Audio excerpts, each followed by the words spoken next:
J'étais prêt à repartir tout de suite, malheureusement j'ai pas pu redémarrer, donc c'est vraiment dommage. Autre chute, celle du pilote allemand Hoffmann qui pourra toutefois repartir. À des moyennes de 138 km/h, la lutte est acharnée en tête de course. Cristobal, le jeune Kempener et Le Grel bataillent ferme pour la victoire et prennent tour à tour le commandement. Mais c'est finalement l'Espagnol Cristobal qui prendra la première place à l'issue de 10 tours de 6 km 900 bouclés en 30 minutes et 24 secondes. Soit la toute bonne opération pour celui qui s'impose devant 3 pilotes belges et revient à hauteur de Mertens à seulement 3 manches de la fin de la Boxer Cup. Vous n'avez pas eu peur de la pluie? Vous savez, la pluie c'est classique ici, mais je l'aime en Belgique et à Spa, et puis j'ai gagné. C'était une très bonne course pour vous aujourd'hui, non? Oui, pour moi c'était important de gagner ici aujourd'hui, parce que dans le classement je reste côte à côte avec Mertens, il avait gagné 2 courses et puis maintenant moi aussi, je viens d'en gagner 2. Maintenant on est à égalité au classement. Pour la prochaine manche, rendez-vous le 21 juillet en levée de rideau du Grand Prix d'Allemagne. À quelques minutes du départ de ces 24 heures de Liège moto, c'est bien sûr l'effervescence et la toute grande foule ici, et cela malgré les conditions climatiques déplorables. Je vous propose d'assister au départ, toujours spectaculaire, un départ du type Le Mans, ainsi qu'au résumé des 8 premières heures de course avec ce reportage signé Olivier Gaspard. Samedi 14h50, mais est-ce vraiment une surprise? Il pleut sur Francorchamps. Pour les pilotes, pour les équipes, c'est l'attente. La piste est détrempée, dangereuse même à certains endroits. Et le départ de la 30e édition de ces 24 heures de Liège sera retardé. On ne badine pas avec la sécurité.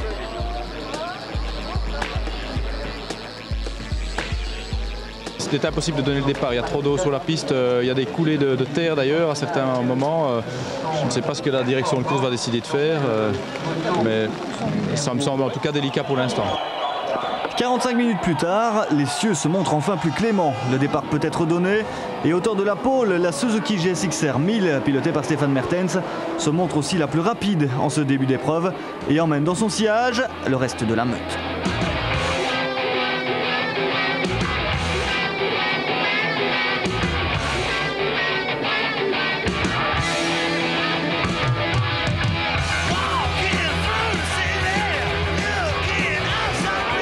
À 42 ans, Stéphane rêve d'une 4e victoire à Spa, d'un 4e succès qui lui permettrait d'égaler le record du Français Jacques Luc. Mais on n'en est pas encore là, 24 heures, c'est long, et Mertens le sait.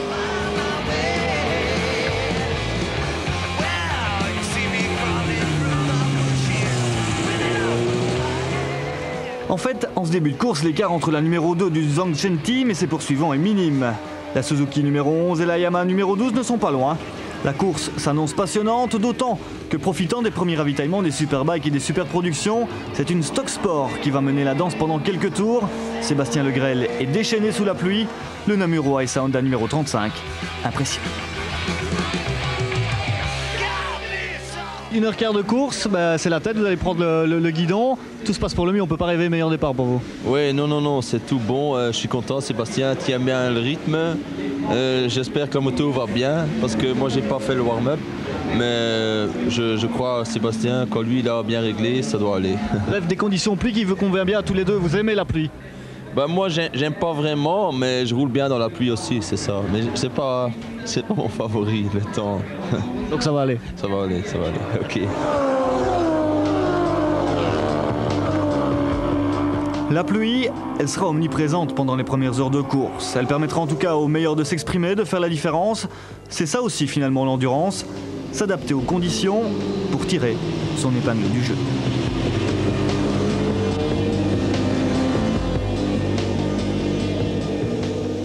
J'allais dire, l'eau fait quand même partie du jeu.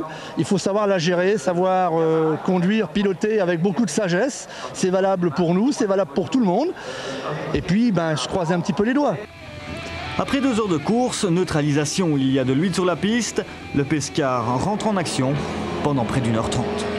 En tête, les Suzuki poursuivent leur marche en avant, même si, victime de petits soucis, poignée de guidon glissante, témoin qui s'allume, l'équipage numéro 2 rétrograde au classement. Ce sont des bons mécaniciens, mais bon, effectivement, ils n'ont pas encore une grande expérience en endurance, c'est leur première saison.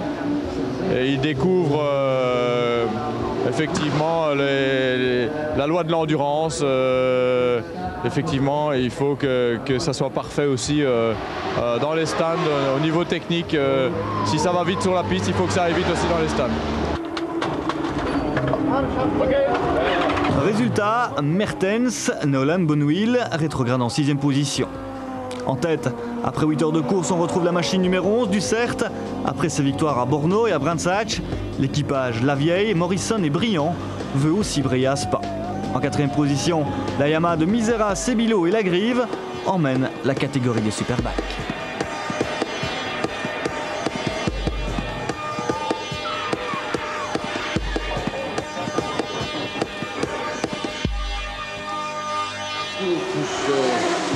La nuit est à présent tombée sur le circuit de Spa-Francorchamps. Des 24 heures qui prennent réellement une dimension féerique la nuit, comme vous allez le constater dans les reportages qui suivent. Le premier reportage consacré à l'ambiance qui règne aux alentours du circuit. Ensuite, vous aurez droit à un résumé de la deuxième partie de la course la nuit, de 23 h à 7 h du matin pour être plus précis. Enfin, je vous propose également de découvrir un reportage consacré au rôle non négligeable des kinés et préparateurs physiques, essentiellement lors des épreuves d'endurance. Des séquences réalisées par Frank Peterken. La nuit est tombée sur le circuit de Spa-Francorchamps, une nuit où il se passe toujours beaucoup de choses, à commencer par la fête, sensations fortes et musique sont au programme. Sur scène, le groupe MST libère ses décibels, c'est le Rack Rock Festival.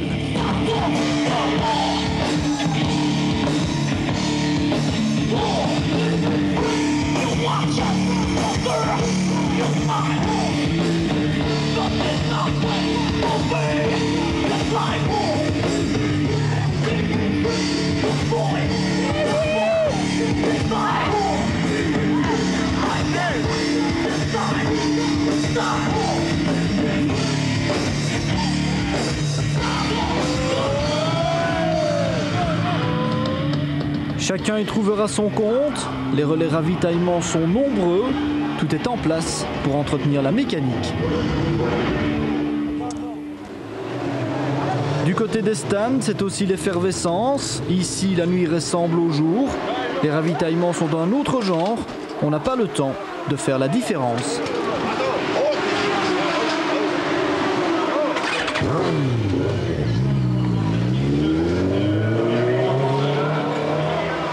Se dégourdir les jambes, tenter malgré tout de trouver le sommeil, comme on peut, à travers le vacarme et l'agitation.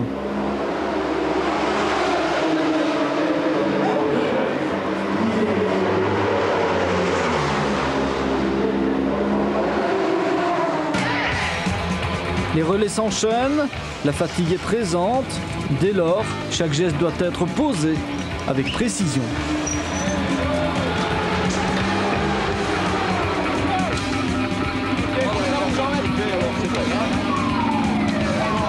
Chaque seconde est importante, à peine le temps d'un encouragement, et c'est reparti.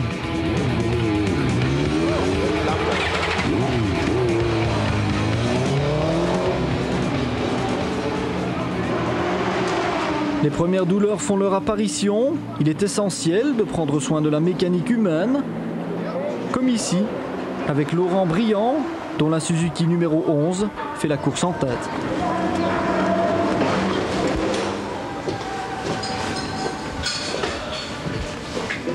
Une fois qu'ils ont fini leur relais, moi je leur demande de venir systématiquement me voir. S'il y a quelque chose de particulier, on s'occupe tout de suite du particulier. S'il n'y a rien, si ça va bien, on fait un petit bilan rapide et je les envoie se reposer.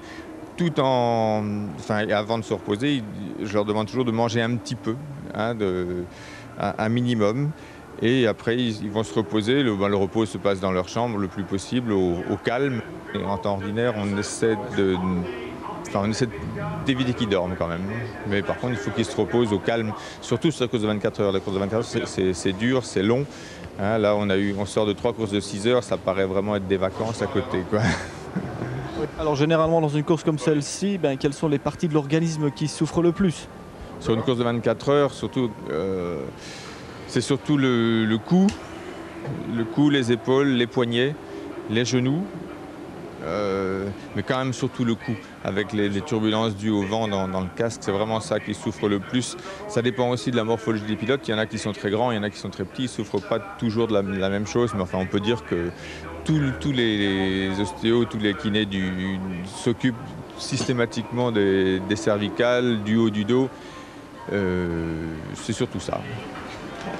Le rôle du kiné est primordial après le relais, mais aussi avant, où l'on va tenter de prévenir les écorchures aux mains, bref, un véritable travail d'équipe.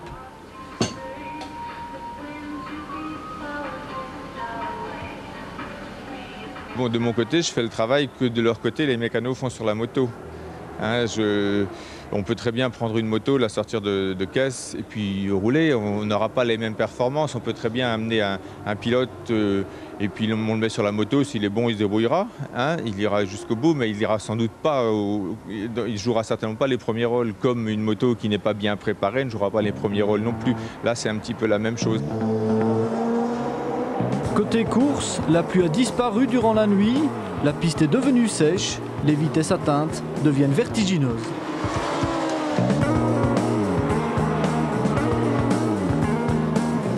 Et à ce petit jeu, c'est la Suzuki numéro 11 qui mène le bal. Ça fait plusieurs relais avec mes coéquipiers qu'on effectue des bons chronos. Donc on est en tête, on garde notre avance. Maintenant, il faut espérer que ça dure. La nuit a été bonne pour la numéro 11. La nuit était très bonne, oui. Aucun problème à signaler et des très bons chronos, donc tout va bien. Alors la nuit sur ce circuit de Spa-Francorchamps, c'est magique? C'est magique, ouais. C'est très dur puisque pas éclairé du tout. Pour ma part, c'est la première fois que je roule ici, donc c'était assez compliqué. Mais sinon, on prend nos repères et puis après, une fois qu'on a les repères, tout va bien. La nuit se termine, place au petit jour.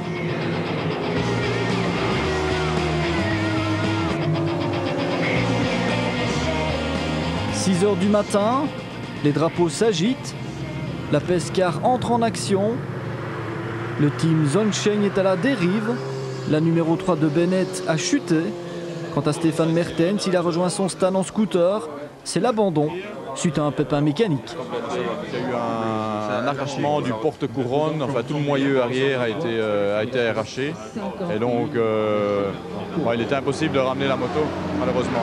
À part le début de course qui s'est très bien déroulé, nous avons connu des petits problèmes qui nous ont malheureusement relégués à quelques tours des leaders. Finalement la nuit s'était bien déroulée, nous arrivions quand même à remonter vers la 4e place. Et puis là, le coup fatal au lever du jour. Vous allez évidemment faire beaucoup de déçus puisque vous êtes un petit peu le chouchou ici à Spa. Qu'est-ce qu'on vous dit? On vous dit à l'an prochain, s'il vous plaît. Je vais être obligé de revenir, hein, de toute façon.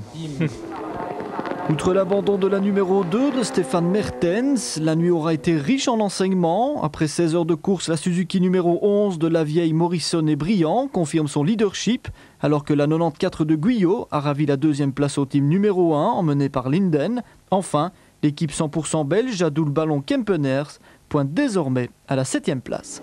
Le jour est enfin revenu sur l'anneau ardennais. Les pilotes entrevoient enfin le bout du tunnel alors que nous en sommes actuellement aux 2/3 de la course. Et cela d'autant que les conditions climatiques, comme vous le voyez, se sont sensiblement améliorées. Place désormais au résumé des 8 dernières heures de course. Pour tout connaître sur l'épilogue de cette 30e édition des 24 heures moto de Liège, on retrouve Olivier Gaspard.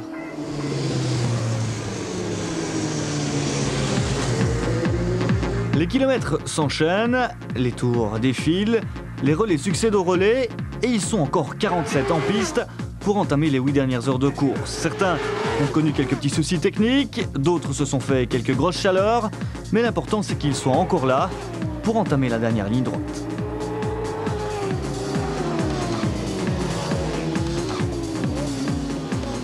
Une chance que tous n'ont pas eu à l'image de Stéphane Mertens, mais aussi de Sébastien Legrel et Louis Boyles, mis hors course pour une affaire de drapeau.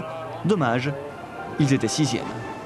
On m'a mis un stop and go au-dessus et j'ai jamais vu le stop and go ni mon panneau en bas dans les stands. Il faut savoir qu'ici, nous on est au pied du raidillon et c'est très difficile de voir le panneau en allant vite dans le raidillon. On est à plus de 230 km/h ici dans la descente et on s'est fait disqualifier en fait. Et c'est donc désormais la Kawa numéro 5 de Jadoul Ballon-Kempener qui se retrouve premier équipage 100% belge. Ils sont 7e. Devant, pas de surprise, l'équipe de Dominique Mélian continue de dominer les débats et de bien gérer sa course. Il compte plus de 3 tours d'avance sur une autre Suzuki, la numéro 94 du team privé GMT, victorieuse des derniers 24 heures du Mans. En fait, seule incertitude en vue de l'arrivée, c'est la lutte pour la 3e place sur le podium entre la Yamaha numéro 12 et la Suzuki numéro 1. Il reste 1h15 de course et 30 secondes seulement séparent les deux équipages. Le mano à mano est somptueux. J'ai vraiment essayé de récupérer cette 3e place sur le podium. J'ai attaqué très fort et notre consommation d'essence était vraiment très limite aussi. Je crois qu'il me reste 2 décilitres et demi dans le réservoir et on est vraiment à la limite, on attaque très fort.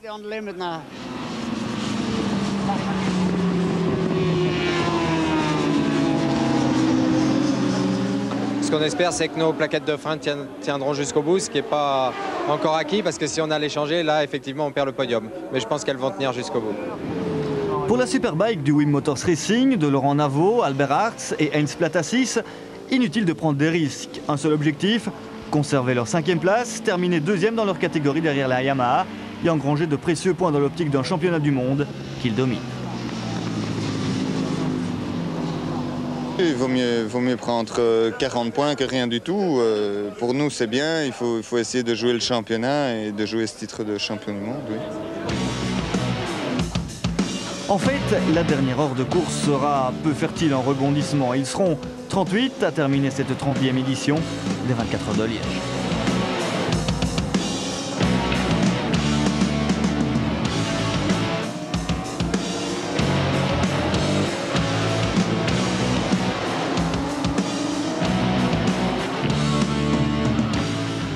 On retiendra la performance de la numéro 47 des Allemands Stroh, Rötig et Borskopf. Ils s'imposent en stock sport. Alors que la Suzuki numéro 60 des Courtrésiens Van Lanscoot, De Macht et Rosens termine à la 8e place au général. C'est aussi le premier équipage 100% belge.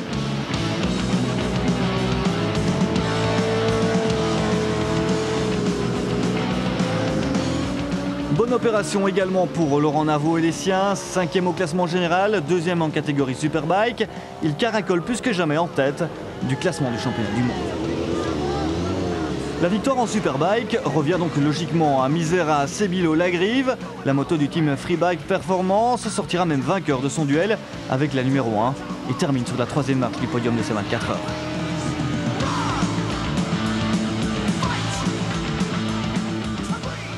Autre exploit, il est à mettre à l'actif de Christophe Guyot, Sébastien Scarnato et Nicolas Dussauge. Encore une fois, performant cette saison. Il termine second, pas mal pour un team privé, après les victoires au Mans et au Nürburgring.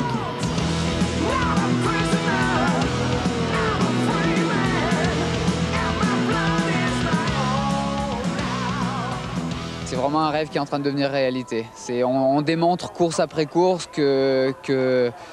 qu'un team privé qui a vraiment les dents longues, bien organisé, et une fois qu'on enlève l'écart trop important qu'il y avait avant en matériel, en fait avec le nouveau règlement, on va dire qu'au niveau matériel ça nivelle un petit peu.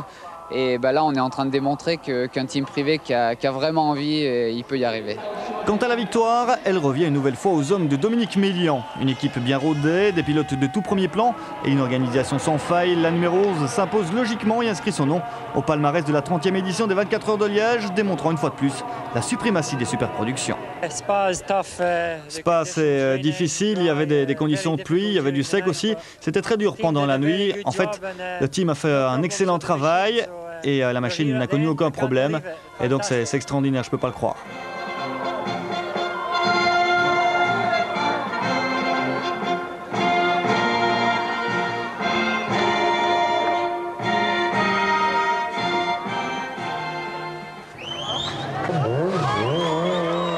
Classement général donc de ces 24 heures de Liège 2001, victoire pour Lavieille, Morrison et Briand sur Suzuki, 2e place pour Guyot, Scarnato, Dussauge également sur Suzuki, puis 3e marche du podium pour Misera, Sebilo, Lagrive sur Yamaha.